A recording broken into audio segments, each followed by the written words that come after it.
Hello दोस्तों, नमस्कार। एक बार फिर से स्वागत है आपका चाणक्य ग्रुप ऑफ इकोनॉमिक्स में। दोस्तों, कल मतलब कि 31 जनवरी को इकोनॉमिक सर्वे आ गया था और आज 1 फेब है, तो आज यूनियन बजट मतलब गवर्नमेंट बजट पब्लिश हो गया। ये दोनों ही टॉपिक हमारे लिए काफी इंपॉर्टेंट रह जाते हैं। अब इन दोनों ही टॉपिक की स्टडी हम लोग करने वाले हैं अपने स्टूडेंट पॉइंट ऑफ व्यू से। कहने का ये मतलब है कि बजट में कितना कुछ चेंजेस हुआ या इकोनॉमिक सर्वे में क्या कुछ आया, ये through out the year examination में क्वेश्चन बनेगा ही बनेगा। तो स्टूडेंट पॉइंट ऑफ व्यू से या फिर as a candidate point of view से, चाहे आप किसी भी एग्जाम की तैयारी कर रहे हो, चाहे वो यूजीसी नेट है, चाहे वो फिर पीजीटी इकोनॉमिक्स है, या फिर स्टेट असिस्टेंट प्रोफेसर है, या फिर यूपीएससी का ही क्यों ना हो, सब में यहाँ से बेसिक क्वेश्चंस आते ही आते हैं। थ्रू आउट द ईयर आपके क्वेश्चंस इसमें से बनेंगे ही बनेंगे। अब एक क्वेश्चन आपका ये यहाँ पे बिल्कुल मैंडेटरी है, क्योंकि जो बहुत सारे क्वेश्चन इसमें से आ रहे थे कि अभी जो एग्जामिनेशन होने वाले हैं, अभी इसी मंथ में केवीएस का एग्जाम है ना, 16 to 20 के बीच में एग्जाम कंडक्ट होना है। तो उसमें यहाँ से क्वेश्चन आने की ना के बराबर चांसेस है, बिल्कुल पॉसिबिलिटी बिल्कुल भी नहीं है ना। तो इकोनॉमिक सर्वे वो बच्चे बिल्कुल ना करो जो आप केवीएस की तैयारी कर रहे हैं, इसको करने की जरूरत नहीं है। अब बचा क्या? अब हमारे पास बचा है यूजीसी नेट। अब यूजीसी नेट वाले स्टूडेंट जितने भी हैं हमारे पास, है ना, वो जो भी जून की तैयारी कर रहे हैं, तब तो चांसेस हैं कि यहाँ से आ सकता है। लेकिन अगर फेब में एग्जाम है और फेब और मार्च, फेब लास्ट और मार्च फर्स्ट वीक में ही एग्जाम हमारा कंप्लीट हो जा रहा है, तो मान के चलिए फिर भी यहाँ से पॉसिबिलिटी ना के बराबर है। लेकिन देखा गया है कभी भी इतना लेटेस्ट कभी नहीं पूछा है यूजीसी ने, क्योंकि जब हम पेपर बनाने को किसी को बोल रहे हैं, किसी को सेट करने को बोल रहे हैं, तो जाहिर सी बात है कि 2 या 3 महीने पहले बोलेंगे पेपर सेट करने को। तो अभी तक देखा गया है यूजीसी नेट में भी या असिस्टेंट प्रोफेसर के एग्जाम्स में भी बिल्कुल करंट नहीं पूछेगा। 1 महीना 2 महीना इतना नहीं पूछता कभी, है ना। तो अब मान के चलो जो भी मार्च में एग्जाम होने वाले हैं, बिल्कुल यहाँ ना के बराबर चांसेस हैं। जून का जो एग्जाम है उसमें श्योरिटी बनती है कि यहां से क्वेश्चन आएंगे ही आएंगे। अब हम लोग क्या करेंगे ना, 20 to 25 मिनट में, 22 मिनट में ही हम लोग कोशिश करेंगे, ठीक है, 20-22 मिनट में ही समअप कर दें पूरे सेशन को। जितनी भी इंपॉर्टेंट चीजें हैं सिर्फ वो डिस्कस करेंगे, है ना।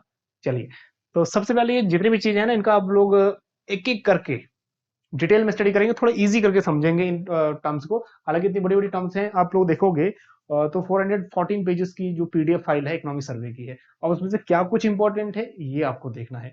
कुछ कुछ जो इंपॉर्टेंट चीजें हैं वही हम डिस्कस करेंगे, बाकी डिस्कस करने की जरूरत बिल्कुल भी नहीं है। हाँ, एक आपको पहले से ही एक सजेशन ये रहेगा, जितने भी, हालांकि जो गौरव का सर्वे है ना, ये सर्वे के 12 टॉपिक है, 12 टॉपिक है।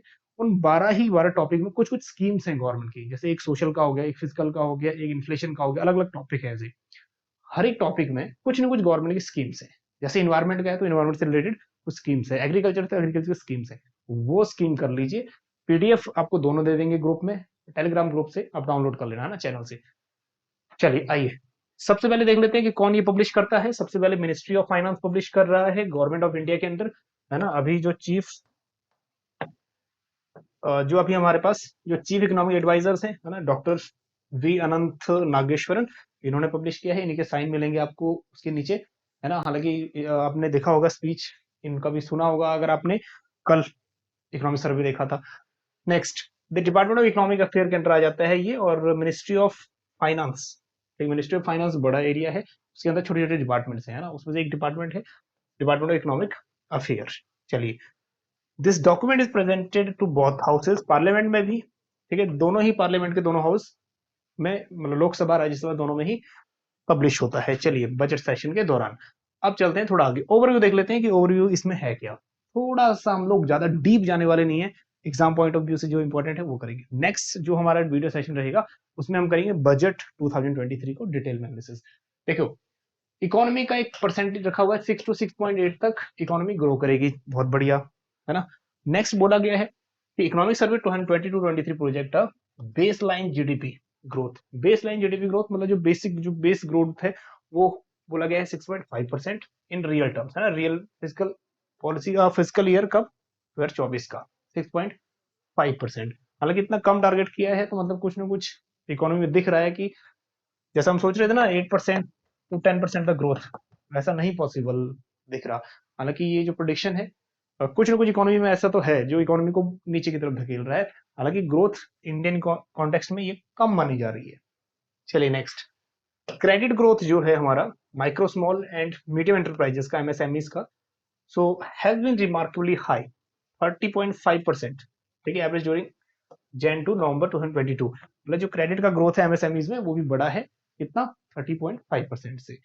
कैपेक्स होता है ना, जो कैपिटल एक्सपेंडिचर होता है, वो 63.4% से बढ़ा है, ये अपने नोट कर लीजिएगा, हालांकि कंप्लीट नोट करने की जरूरत नहीं पड़ेगी। चलिए उसके बाद ये देख लेते हैं आरबीआई का, ये इंपॉर्टेंट है, आरबीआई ने हेडलाइन इन्फ्लेशन, जो मेन इन्फ्लेशन आपका, वो कितना टारगेट किया है, 6.8। हालांकि जो 4% इसका एक टारगेट रहता है आरबीआई का inflation, CPI inflation, plus minus 2% रह जाता है ना, मतलब 6% जो मैक्सिमम लिमिट है उससे भी बियॉन्ड जा रही है इन्फ्लेशन। तो मान के ये चलो कि इन्फ्लेशनरी ट्रेंड इकोनॉमी में देखने को मिल रहा है, not even in Indian economy, आपका ग्लोबल इकोनॉमी में भी यही ट्रेंड देखने को मिल रहा है। आगे देखो, प्राइवेट कंजप्शन जो हमारा, आपने देखा होगा जो प्राइवेट कंजप्शन है ना, ये सी प्लस जी प्लस आई प्लस एक्स माइनस एम, ये देखा होगा आपने, जो जीडीपी का कंपोनेंट है चार, है ना, उसमें सबसे ज्यादा जो शेयर होता है ये प्राइवेट कंजप्शन एक्सपेंडिचर का होता है। तो इसमें मतलब private consumption as percentage of GDP stood at 58.4%, है ना, ये ध्यान रखना। और ये क्वेश्चन भी आ चुका है कि मेजर पोर्शन किसका है, प्राइवेट फाइनल कंजप्शन एक्सपेंडिचर जो होता है उसका, है ना, ये सी।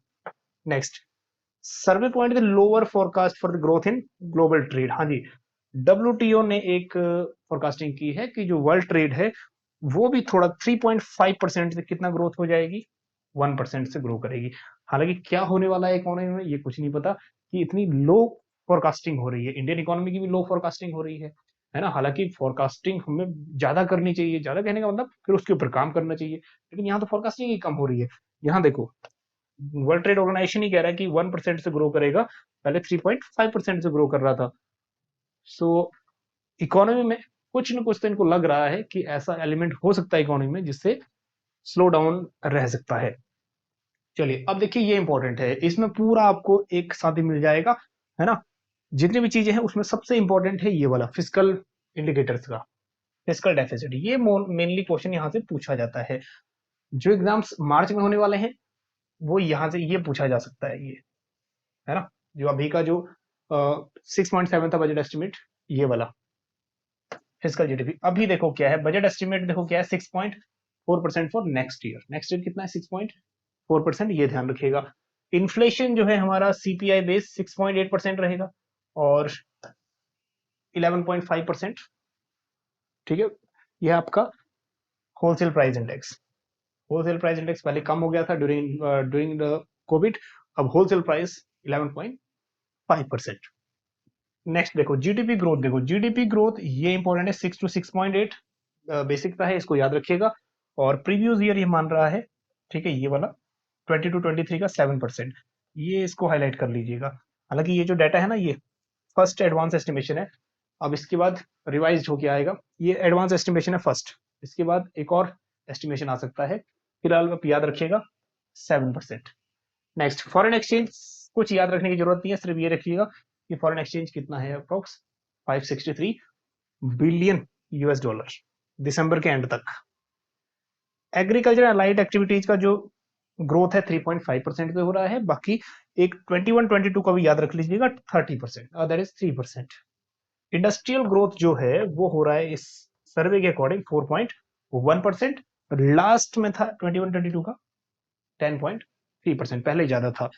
सर्विस सेक्टर, सिर्फ ये याद रखिएगा 9.1% ग्रोथ सर्विस सेक्टर, है ना। चलिए, तो टोटल ये ओवरऑल था, अब इनको थोड़ा सा डिटेल में भी कर लेते हैं। चलिए, एक तो हम लोग ऑलरेडी कर चुके हैं ना, ये वाला ग्रोथ ऑफ जीडीपी 6 to 6.8 तक ग्रो करेगी हमारी इकोनॉमी, है ना। और एक चीज ये भी नोट डाउन कर लो, ये वाला लाइन जो नॉमिनल जीडीपी है हमारी, वो 11% है, नॉमिनल जीडीपी करंट प्राइजेस पे जो हम कैलकुलेट कर रहे हैं। India's annual pre-budget economic survey is likely to show that growth is seen 6.5% for 30-14 under the baseline scenario। तो एक बेसलाइन भी या फिर एवरेज रख दिया है, वैसे तो 6 to 6.8 तक वेरी करेगा, लेकिन बेसलाइन कितना 6.5 है, जो नेक्स्ट फिजिकल ईयर है उसके लिए भी, मतलब उससे नीचे नहीं आने चाहिए। चलिए, तो नॉमिनल जीडीपी 11%, और कुछ डाटा ये जो रिलीज है ये बिल्कुल ऑफिशियल डाटा है, इकोनॉमिक सर्वे का ही डाटा है। चलिए next one is India's growth projection by various agencies. अब ये क्वेश्चन आपको थ्रू आउट द ईयर कहीं ना कहीं आपको मिलेगा देखने को, है ना, किसी न किसी एग्जाम में। इंपॉर्टेंट सभी आपने माइंड में लेके नहीं चलने। इंपॉर्टेंट है यहाँ से आरबीआई का। आरबीआई क्या प्रोजेक्ट कर रहा है? 6.8, है ना, फिजिकल ईयर 2023 का। नेक्स्ट है एसबीआई का ना के बराबर है, नहीं आता। आईएमएफ का मेन इंपॉर्टेंट है, 6.8 आईएमएफ भी कह रहा है ना। उसके बाद जो वर्ल्ड बैंक है 6.9 कह रहा है, ये भी ठीक है। अब आपने पहले जो हमारे करंट सेशन थे उसमें देखा होगा कि ये प्रोजेक्शन ना बदलते रहते हैं थोड़ा बहुत। तो जो ये वाला है ये बिल्कुल ऑथेंटिक है, तो इसको आप लोग थोड़ा देर तक याद कर लीजिएगा। एशियन डेवलपमेंट बैंक 7%, तो मान के ये चलो ये 3 और 4 जो है ये कर लीजिएगा। रेंज सबकी यही आ रही है, जो एवरेज आ रहा है ना वो 6.9 आ रहा है इन सब की फोरकास्टिंग का। तो एवरेज वही जा रहा है 6.8, 6.8, 6.7, 6.9 ऐसा। चलिए ओईसीडी हालांकि पूछा नहीं है कभी। Next one is capex. Capital expenditure grow at average rate 13%। 12 से लेके फिजिकल ईयर 22 तक टोटल जो एवरेज ग्रोथ हुई है 13% हुई है ना। तो कई बार डिकेडल पूछ लेता है, तो 10 साल में कितनी ग्रोथ, ये इंपॉर्टेंट है ना। चलिए तो इसको याद रख लीजिएगा, 13% का ग्रोथ। इसमें कैपिटल एक्सपेंडिचर में कितना लाख करोड़, ठीक है, ये देख लीजिएगा। सेंटर सीधा तकरीबन तकरीबन 12 और 13 लाख करोड़ रुपीस का, ठीक, कैपिटल एक्सपेंडिचर। अब कैपिटल एक्सपेंडिचर क्या होता है? आपने बजट अच्छे से किया होगा ना। कैपिटल एक्सपेंडिचर वो एक्सपेंडिचर होते हैं जो गवर्नमेंट एक्सपेंड करती है फॉर क्रिएशन ऑफ एसेट्स। उससे क्या होता है? एसेट्स बढ़ते हैं और लायबिलिटी कम होती है। Suppose so like repayment of loan कर रही है तो वो कैपिटल एक्सपेंडिचर है ना। नेक्स्ट, मीडियम टर्म जो ग्रोथ का आउटलुक है उसमें एक स्लोगन दिया है, सबका साथ सबका विकास, है ना। इसमें कुछ दो पॉलिसीज को मर्ज किया है, मतलब दो स्कीम जो है ना, ये वाली ease of doing business and ease of living, ठीक है, इनको सबका साथ सबका विकास। तो इसमें ईज ऑफ लिविंग और ईज ऑफ डूइंग बिजनेस को तभी सक्सेसफुल बनाया जा सकता है जब सबका साथ हो। जैसे ट्रस्ट बेस्ड गवर्नेंस हो, गवर्नमेंट में पूरा विश्वास हो। क्रिएटिंग पब्लिक गुड्स जो है ना वो क्रिएट करें, जैसे गवर्नमेंट रोड ब्रिजेस, ठीक है, ये सब हो गए।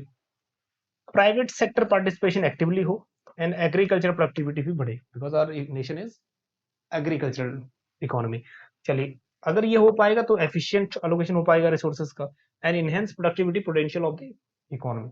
और जो पब्लिक है वो सबका साथ सबका विकास, ठीक है, ये स्लोगन देख लीजिएगा। Next, rising average monthly GST, gross GST का जो कलेक्शन है वो देखो कितना हो गया। सिर्फ ये याद रखिएगा 2023 में, है ना, 1.49 लाख करोड़ का कलेक्शन। हालांकि पहले कम था, अभी बढ़ता रह रहा है। चलिए next one FDI, that one is important. अब एफडीआई का ये इंपॉर्टेंट है। नेक्स्ट में हम लोग ये करते आ रहे हैं ना कि एफडीआई का इनफ्लो बहुत इंपॉर्टेंट है कि किस सेक्टर में ज्यादा है और कौन सी कंट्री हमें सबसे ज्यादा एफडीआई इनफ्लो कर रही है ना। अब सिंगापुर है अभी बेस्ट है, सबसे ज्यादा एफडीआई इनफ्लो वहीं से हो रहा है। India's gross FDI has increased from an average 2.2% during 5 to 14। अब इन 9-10 सालों में 2005 से लेकर 2014 तक 14 तक, है ना, कितना 2.2% ऑफ जीडीपी। जीडीपी का जितना साइज है 2.2% रहा कंट्रीब्यूशन। लेकिन 15 से लेके 22 तक एवरेज बढ़ गया। कितना रहा जीडीपी का? 2.6%। दैट वन इज इंपॉर्टेंट, है ना, ये इंपॉर्टेंट है। अब कितना हो गया ये? 2.6%। और highest FDI inflow last physical year में रहा है 22 में, कितना? 84.8 बिलियन यूएस डॉलर का हाईएस्ट। और सबसे ज्यादा इनफ्लो रहा है सिंगापुर का, है ना। Next, physical development. Physical development में 4 इंडिकेटर हैं, वो हम लोग बजट में अच्छे से डिस्कस कर लेंगे। फिजिकल डेफिसिट पहले देख लो। Fiscal deficit, revenue deficit, effective revenue deficit और primary deficit, 4 super sure indicator है। फिजिकल डेफिसिट देख लेते हैं यहाँ, और बजट में हम लोग करेंगे डिटेल्ड में चारों इंडिकेटर को। चलिए पहले देखो जीएसटी का कलेक्शन 24.8% बढ़ा है ना, 1.49 लाख करोड़ हो गया है। फिजिकल डेफिसिट 9.2 था पहले फिजिकल ईयर 22 में, 21 में, फिर 6.7 हुआ, है ना, फिजिकल ईयर 22 में। And further budget to reach 6.4%। 2023 में कितना? 6.4%, ठीक, फिजिकल डेफिसिट। और प्राइमरी डेफिसिट डाटा ये भी देख लीजिएगा, प्राइमरी डेफिसिट कितना? 2.8%, है ना। सो बजट एस्टिमेट था ये 2.8% और 6.4 फिजिकल डेफिसिट। चलिए, हालांकि जो ये बजट एस्टिमेट था, है ना, 2023 का 6.4 और 2.8। नेक्स्ट जो बजट आएगा ना उसमें हम लोग डिटेल में करेंगे कितना एक्चुअल में रहा। चलिए, उसके बाद एक और बजट सर्वे, इकोनॉमिक सर्वे का सबसे इंपॉर्टेंट पॉइंट है, यहां से क्वेश्चन बनता है कि लार्जेस्ट शेयर टैक्सेस में किसका है। देखो, जितना भी टैक्स कलेक्शन हो रहा है उसका अगर हम लोग डिस्ट्रीब्यूशन देखें, 28% जीएसटी, है ना, पहले 30% था जीएसटी। अब उसके बाद फिर देखो 26%, अब इनका शेयर देखो, ये इंपॉर्टेंट है ना। पहले 25% था टोटल शेयर ऑफ टैक्सेस का, ठीक। अब इसमें देखो, जो आपका कॉर्पोरेशन टैक्स है 26%, ये याद रखना। और जो आपका पर्सनल इनकम टैक्स है 26%। मतलब कहने का मतलब वो है कि जो इनकम टैक्स है ना। अब इनकम का शेयर 26 और कॉर्पोरेशन का शेयर फिर 26। लास्ट टाइम 25 था, अगेन टाई अप हो गया। तो जब भी टाई रहता ना तो यूजीसी नहीं पूछता, अदरवाइज यूजीसी नेट में ये सीक्वेंस पूछ लेता है। चलिए next, UED, union excise duty 12%, customs कितना हो गया? 8%, है ना, ये याद रखिए। हालांकि जो ये ग्रोथ है इसको याद करने की जरूरत नहीं है, ग्रोथ देखा गया है कि अब तक नहीं पूछा है कि इनकम टैक्स का ग्रोथ कितना है या फिर कॉर्पोरेशन टैक्स का ग्रोथ कितना है, नहीं पूछा है। चलिए next one is increasing union government capital expenditure to GDP ratio. Capital expenditure एक बहुत इंपॉर्टेंट माना जाता है एक्सपेंडिचर, तो इसलिए आना जाए, तीसरी बार यहां रिपीट हो गया है कि अब ये कह रहा है कि एज परसेंटेज ऑफ जीडीपी कितना है। तो ये याद रख लीजिए कितना है, 2.9% ऑफ जीडीपी कैपिटल एक्सपेंडिचर। जितना ये कैपिटल एक्सपेंडिचर गवर्नमेंट इंक्रीज करेगा उतना ही असेट्स क्रिएशन होगा, है ना, और लाइबिलिटी उतना ही फॉल डाउन होती जाएगी, बिकॉज गवर्नमेंट एक्सपेंड कर रहा है अपनी मनी को, ठीक है, for purchasing of machinery, for purchasing of all kinds of financial equipment, या फिर वो कह लो आप जो बिल्डिंग्स होती हैं, या फिर जो ऐसी पीएसयूज पे खर्च कर रहा है, या फिर असेट जनरेशन में खर्चा कर रहा है। दूसरी तरफ रीपेमेंट ऑफ लोन्स पे खर्चा कर रहा है, वो भी कैपिटल एक्सपेंडिचर है, तो लाइबिलिटी कम होगी, है ना, असेट्स बढ़ेगी। तो ये याद रख लीजिएगा, पहले 2.5% ऑफ जीडीपी, अब 2.9% ऑफ जीडीपी। चलिए next one, improving human development parameter. अब इसमें ऐड तो कर दिया इंप्रूविंग एचडीआई, असल में इंप्रूव नहीं है, है ना। 2021-22 में रिपोर्ट जो अभी आई है, दोनों साल की मर्ज होके आई है ना, वो कितना रह गया? 132nd रैंक आ गया है। बल्कि हमारा 19 और 20 में कितना रैंक था?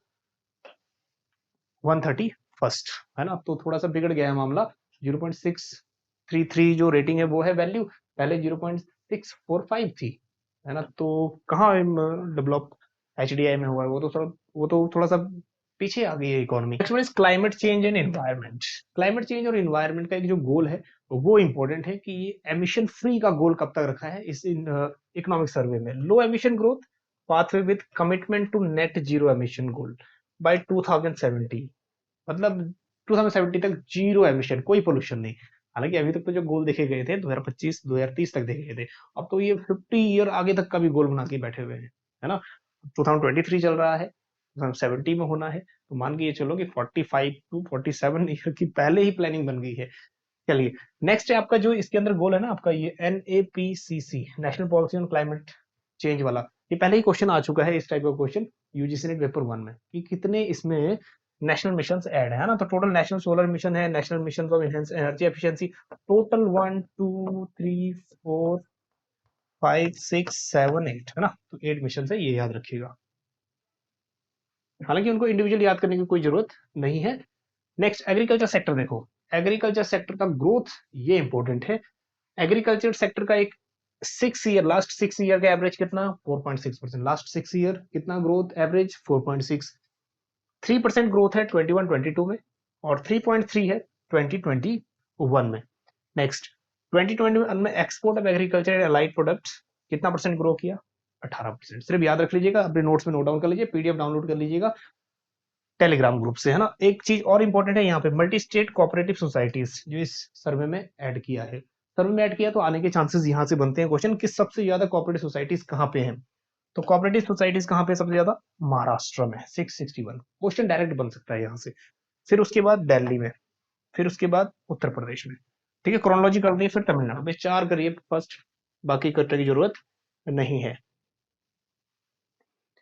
चलिए MPS, that is sorry MSP. अब एमएसपी का कॉन्सेप्ट देख लो, है ना। अब एमएसपी आपका मिनिमम सपोर्ट प्राइस तो कभी बार आ जाता है, कई बार क्वेश्चन आ जाता है कि कितने प्रोडक्ट इसमें कवर है। 22%, 22 प्रोडक्ट एमएसपी में कवर है। अब इसमें भी ये देखो कि फूड ग्रेन प्रोडक्शन हमारा कितना हुआ। अब हमारा 21-22 का 315 मिलियन टन, है ना, 315 मिलियन टन। हालांकि ये बहुत पहले यूजीसी में आ चुका था कि कितने मिलियन टन है 2013-14 के क्वेश्चन में। तो ये क्वेश्चन वहां से डायरेक्ट बन सकता है पीजीटी लेवल पे भी। नाउ नेक्स्ट वन है, अब यहां से क्वेश्चन आने के चांसेस बहुत ज्यादा रहते हैं क्योंकि यह है हमारा एफडीआई इक्विटी इनफ्लो कि किस सेक्टर में सबसे ज्यादा एफडीआई है। और यहां से previous year question UGC net में पूछ चुका है। क्या पूछ चुका है, सीक्वेंस, है ना, हाईएस्ट क्या है। तो इस टाइप का क्वेश्चन बनेगा ही बनेगा आपका एग्जामिनेशन में, चाहे कोई भी एग्जाम है। सबसे ज्यादा देख लो शेयर किसका है, अभी भी कंटिन्यूएशन में है कंप्यूटर सॉफ्टवेयर एंड हार्डवेयर। हाँ जी, नंबर 1 पे है 34% के शेयर के साथ। सर्विस सेक्टर देख लो 32% पे सर्विस सेक्टर है। उसके बाद जो येलो का पोर्शन है 18%, देखो ट्रेडिंग, है ना। और उसके बाद हमारा जो पोर्शन दिखता है हमें वो सब 5 to 7% ऐसे ही दिखता है मिक्स। बस 2-3 सेक्टर जो है ना वो कर लीजिएगा, है ना, वो थोड़ा इंपॉर्टेंट है। एक आपका टेली कंप्यूटर सॉफ्टवेयर कर लीजिए नंबर 1, नंबर 2 पे सर्विस सेक्टर, फिर ट्रेडिंग वगैरह। चलिए तो यहां से ये थोड़ा सा इंपॉर्टेंट है। Next one is industry. Industry में आपने बहुत देखा होगा, आईआईपी प्रोडक्शन देखा होगा, ये वो हम लोग बजट भी थोड़ा सा करेंगे डिटेल में। लेकिन यहाँ पे ये इंपॉर्टेंट है, एमएसएमई का शेयर कितना है एक्सपोर्ट में, कांस्टेंट रहा है ना, अभी भी कितना है 40 to 43% तक वो टोटल एक्सपोर्ट में एमएसएमई का शेयर, है ना। ये याद रखिएगा कि कांस्टेंट है लगभग 40 to 42 तक लगभग। पहले थोड़ा सा ज्यादा था, है ना, 48 तक भी गया था। अब कितना लगभग मान के चलो 42-43। Next, MSME share in overall GVA, overall GVA और आपका मैन्युफैक्चरिंग में, यहां से दो डिफरेंशिएट कर लेना। ओवरऑल जीवीए अगर हम बात करें, शेयर इन ओवरऑल जीवीए, सिर्फ इसका ध्यान रखना ये वाले का, ओवरऑल जीवीए, है ना। मैंने आपका एमएसएमई का शेयर अप्रोक्स 28%।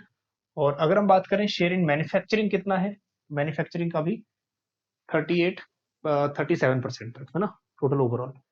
चलिए तो इसको एक बार अपने लेवल पे स्टडी कर लीजिएगा तो बहुत अच्छे से यहाँ से क्वेश्चन बनेगा। क्वेश्चन एक तो यहाँ से ही बनता है आईआईपी, ठीक है, कि इसमें कौन कौन से पैरामीटर्स हैं, कितना वेटेज है तीनों का, उसको भी हम लोग कभी डिस्कस करेंगे। लेकिन फिलहाल ये देख लेते हैं कि ये जो इंडस्ट्री में, हालांकि आईआईपी में सिर्फ 3 ही चीज होती है, कंस्ट्रक्शन उसमें ऐड नहीं होता, ये 3 होती है उसमें ऐड, ये भी क्वेश्चन पूछ चुका है ना। माइनिंग इंडस्ट्री का शेयर देखिए पहले टोटल जीडीपी में कितना, 30 इंडस्ट्री का, उसमें भी माइनिंग एंड क्वायरिंग का शेयर 2.3%, मैन्युफैक्चरिंग का 17.3%, है ना, टोटल जीबीए में। और इलेक्ट्रिसिटी गैस वाटर सप्लाई ये कितना 2.3%। और कंस्ट्रक्शन का शेयर 8.1%, है ना। ऐसे याद नहीं होने वाला, जब तक लिखोगे नहीं ना तब तक याद नहीं होने वाला, भूल जाओगे। तो एक पहले तो ये याद रखिए कि इंडस्ट्री का शेयर कितना है पूरा जीबीए में, ग्रॉस वैल्यू एडेड में 30% का, है ना। ग्रॉस वैल्यू एडेड मतलब हमारी जो जीडीपी है जो वैल्यू एडेड मेथड से कैलकुलेट की गई है। नेक्स्ट, सर्विस सेक्टर कितना ग्रोथ, ये याद रखिएगा 9.1%। नेक्स्ट, इन्फ्लेशन हम ऑलरेडी डिस्कस कर चुके हैं 6.8 और 11.5 डब्ल्यूपीआई, है ना। सोशल इंफ्रास्ट्रक्चर अगर हम बात करें तो क्वालिटी ऑफ लाइफ इनहेंस करने के लिए 14,500 पीएम श्री स्कूल्स ओपन किए गए हैं, है ना। ऐसे स्कूल्स जो इन्वायरमेंट फ्रेंडली रहेंगे, सोलर सिस्टम रहेगा, पूरा पेड़ पौधे पूरे रहेंगे, और जो आपका एनईपी है उसके तहत सेटअप किया जाएगा। Rise in number of IITs, IIM, IITs, triple I I triple that is triple ITs वगैरह ये बढ़ाए जाएंगे। हालांकि जो यूपीए 2 की गवर्नमेंट थी ना कांग्रेस की, उसमें काफी फोकस दिया था इन चीजों पे। Next, urban employment nearing pre pandemic level. Urban employment उतना हो जाए जितना पहले था, है ना, प्री पैंडेमिक। चलिए, ईपीएफओ वाला वैसे पूछेगा नहीं, जो एम्प्लॉय प्रोविडेंट फंड ऑर्गेनाइजेशन है, यहाँ से ना के बराबर नहीं पूछेगा। चलिए, मॉनेटरी मैनेजमेंट देख लीजिए। मॉनेटरी मैनेजमेंट में आरबीआई सबसे पहले क्या कर रही है, रेपो रेट को हर मतलब ऑलमोस्ट, है ना, बाई मंथली पॉलिसी में बढ़ा दे रही है। RBI raised policy rate by cumulative, पूरे साल में उसने क्यूमुलेटिव कितने बढ़ा दिए, 225 बेसिक पॉइंट, मतलब 2.25% तक का, ठीक है, इंक्रीमेंट, मतलब रेपो रेट। पॉलिसी रेट या policy transmission from repo rate hikes, basically वो क्या करता है, रेपो रेट को ही ज्यादा कर देता है ना। तो अभी रेपो रेट पूरे 1-2 साल में देखोगे आप 225 बेसिक पॉइंट, मतलब 2.25% बढ़ चुका है। ग्रॉस नॉन परफॉर्मिंग असेट्स, ये इंपॉर्टेंट है, जो नॉन परफॉर्मिंग असेट्स है उसका रेशियो देखो कितना हो गया है, 7 ईयर लो, 7 साल में कम 5% रह गया है। बल्कि इसमें देखा जाता है जो एनपीए होता है ना, जो मतलब लोन वापस नहीं दे रहे हैं, ठीक, पब्लिक सेक्टर का 10% और सिर्फ 2.5% के आसपास है जो प्राइवेट बैंक है, क्योंकि प्राइवेट बैंक पहले ही पता है इनको, अगर ये भागने वाला है तो लोन उसको नहीं देगा। चलिए, non food credit growth, credit का ग्रोथ, है ना, फूड से अलावा डबल डिजिट हो गया है अप्रैल 2022 से। चलिए, foreign exchange 563 million billion US dollar. Next, और इंपॉर्टेंट सुपर श्योर वाले कैटेगरी में बहुत सारे क्वेश्चन यूजीसी से यहां से बनेंगे। कहां से, यूजीसी के लिए।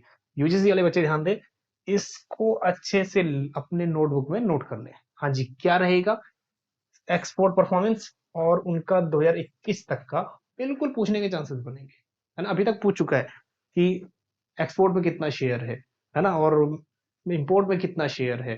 तो ये चीजें देखो, share in world merchandise exports, India का मर्केंटाइज एक्सपोर्ट में कितना share, 1.8। Next, share in world commercial services export 4 point, हालांकि ये नहीं आता। वर्ल्ड मर्केंटाइज प्लस सर, ये भी नहीं पूछता। Import performance, share in world merchandise import, ये इंपॉर्टेंट है, 2.5%, बल्कि एक्सपोर्ट में share 1.8%। Next, share in world commercial services, ये नहीं पूछते, जो नहीं पूछा अभी तक वो नेक्स्ट में चांसेस है कि नहीं पूछने का, तो उसको डिटेल में करने की जरूरत भी नहीं है इतनी। India's rank in world trade, ये इंपॉर्टेंट है। मर्केंटाइज एक्सपोर्ट में जो ट्रेड आपका यहाँ पे मिसिंग है, सिर्फ ये वाला कर लीजिए तब, है ना, मर्केंटाइज एक्सपोर्ट, मर्केंटाइज इंपोर्ट, जो रैंकिंग है वो सर्विस एक्सपोर्ट और सर्विस इंपोर्ट की रैंकिंग, है ना। ये लास्ट ईयर 2020 तक का है, 21 का डाटा इन्होंने जो लेटेस्ट सर्वे है ना, उसमें अभी मिसिंग है, नहीं दिया है। तो मान के चलो नहीं दिया तो पूछेगा भी नहीं, है ना। तो पूछ सकता है 2020 तक का। तो मर्केंटाइज एक्सपोर्ट में रैंकिंग देख लीजिए, 21 रैंकिंग, इंपोर्ट में 14 रैंकिंग, सर्विस एक्सपोर्ट में 7, सर्विस इंपोर्ट में 10 रैंकिंग।